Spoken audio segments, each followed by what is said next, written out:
তো ফ্রেন্ড চলে এলাম পরের পার্ট নিয়ে। কালকে তোমাদের দেখেছিলাম ফার্স্ট পার্ট, সেকেন্ড পার্টে দেখাচ্ছি। ফার্স্টে কিন্তু মাছ ফাছ নিয়ে চলে এসছে। এখানে চিংড়ি মাছ থেকে শুরু করে যা যা মাছও খেতে চেয়েছে, তারপর মাংস, তারপর পাবদা মাছ, যা যা খেতে চেয়েছে সবই মিষ্টি বাজার করে নিয়ে চলে এসছে। এছাড়াও সবজি বাজার সমস্ত কিছু কমপ্লিট হয়ে গেছে আজকে। এবং তারপরে কিন্তু আমি তোমাদের দেখাচ্ছি যে বাড়ির কিন্তু পুরো যে প্যান্ডেল আর কি, সে প্যান্ডেলে কিন্তু কাপড় পড়ে গেছে। কালকে তোমাদের বাস দেখিয়েছিলাম, ত্রিপল দেখেছিলাম, আজ কিন্তু প্যান্ডেল পড়ে গেছে, কাপড় পড়ে গেছে। তো এইভাবেই চলছিল। তো এখানে কর্কেট ফর্কেট দিয়ে আমার বিয়ে যেমনভাবে সাজানো হয়েছিল মোটামুটি খানিকটা সেই টাইপেরই করানো হয়েছিল। আর অংশুর মায়ের খুব শখ যে না ছেলেকে টোপর পরে ভাত খাবে, টোপর নিয়ে আসা হয়েছিল, একটা ফটোশ্যুট হবে, তার জন্য কিন্তু মায়ের জন্য সেটা কেনা হয়েছে। কারণ বিবাহবার্ষিকী মা বাবার কোনো ছবি নেই সেরকমভাবে বা বিয়ের, তো সেই জন্য ইচ্ছা আছে যে এই পারপাসে একটা ছবিও তুলে নেওয়া। তার জন্য আর দেখো ছাদে রেডি হচ্ছে, ছাদের লোকেশানটা, এখানে কিন্তু লোকজন খাবে, এটাও কিন্তু সুন্দর করে সাজাবে। দেখো স্টেজ শুরু হয়ে গেছে, ওইদিকে বড় স্টেজ, এদিকে কিন্তু ছোটো স্টেজ চলছে। আর আমরা কিন্তু একদিনের অতিথি হয়ে যাব, তার জন্য ব্যাগ ট্যাগ সব গুছিয়ে নিয়েছি, কারণ ব্যাগে সব মালপত্র আছে। আর এগুলো কিন্তু আমাদের রাতের পোশাক, মানে ঘর সবাই গোছায়, আর আমাদের ঘর এলোমেলো হয়ে যাচ্ছে অনুষ্ঠানের জন্য। এখানে কিন্তু স্টেজ, ছোটো স্টেজটা যেটায় গান হবে সেটা রেডি হয়ে গেছে, আর বড় স্টেজটা কিন্তু কালকে রেডি হবে।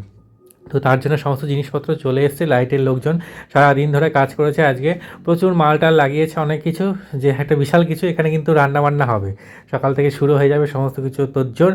আর এখানে কিন্তু ছাদটা পুরো কমপ্লিট, আর লেখা লাইট লাগিয়ে দিয়েছে, কি সুন্দর সুন্দর লাইটগুলো লাগিয়েছে, সত্যিই খুব ভালো কাজ করছে আলো মাইক। তো তোমাদের পরে ডিটেলস বলবো, এখন ছোটোখাটোর মধ্যে দেখিয়ে দিচ্ছি। নবদ্বীপের মধ্যে আলো মাইক সত্যিই খুব ভালো কাজ করেছে এখনও পর্যন্ত আমি যেটুকু দেখেছি।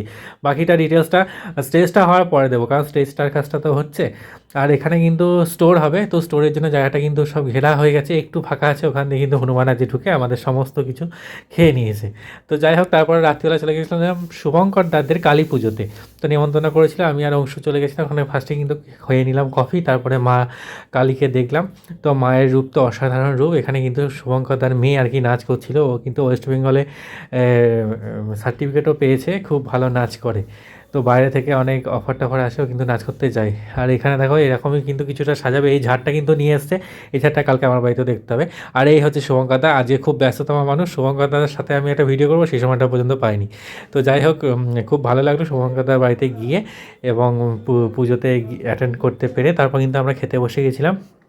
ফার্স্টে দিয়ে দিল পাতা, তারপরে কিন্তু সমস্ত আইটেম, যেটা খিচুড়ি, পাঁচ তরকারি, তারপর ছিল পোলাও, বেগনি, পনিরের তরকারি, তারপর পায়েস এবং মিষ্টি, চাটনি পাঁপড় সবই ছিল। তারপর কিন্তু বাড়ি এসে মিষ্টি কিন্তু নিজেই নিজের হাতে মেহেন্দি করছিল দেখলাম। তারপর কিন্তু অংশু নিজেই নিজের বার্থডের বেলুন ফোলাচ্ছিল। তো এইগুলোই দেখার মতো।